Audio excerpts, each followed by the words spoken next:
Idinetalye ni Senate President Tito Soto ang dalawang posibleng dahilan kung bakit nagkaroon ng banta sa kanyang liderato. Saksi, si Ian Cruz.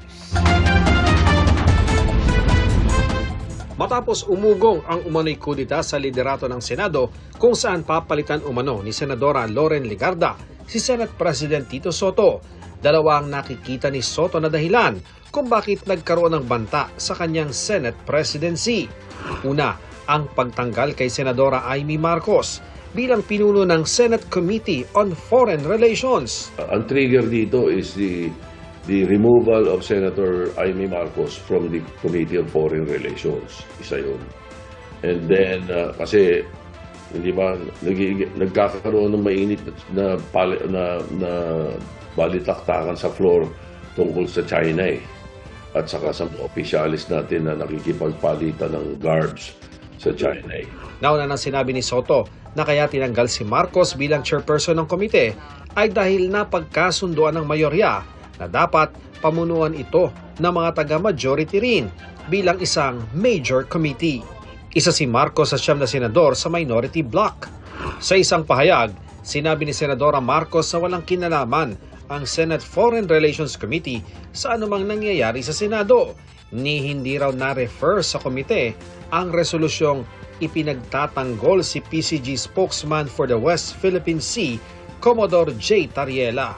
Kamakailan, 15 senador ang pumirma sa resolusyon para kondinahin ang mga pahayag ng ilang opisyal ng Chinese Embassy laban sa mga opisyal ng Pilipinas na bumabatiko sa mga ginagawa ng China sa West Philippine Sea.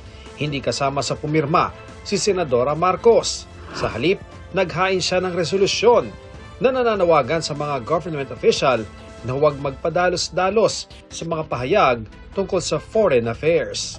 Si Senador Erwin Tulfo ang bagong chairman ng Committee on Foreign Relations. Ang inialok na komite kay Marcos, ang Committee on Constitutional Amendments, kapalit ni Senador Kiko Pangilinan. Pero tinanggihan daw ito ni Marcos.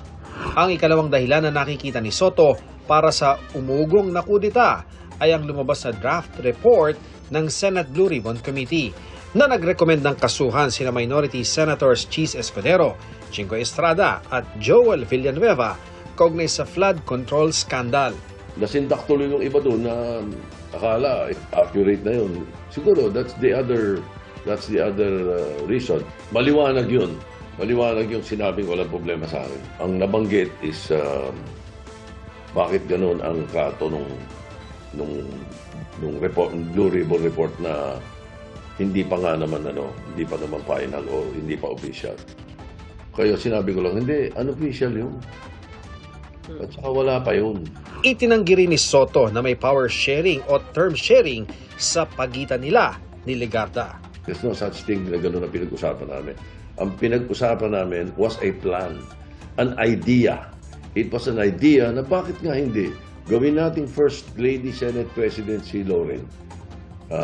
Sige, at the proper, siguro sa tamang panahon, ganun yung usapan. Sabi ko naman, no problem with me. Para sa GMA Integrated News, ako si Ian Cruz, ang inyong saksi. Mga kapuso, maging una sa saksi. Mag-subscribe sa GMA Integrated News sa YouTube para sa iba't ibang balita.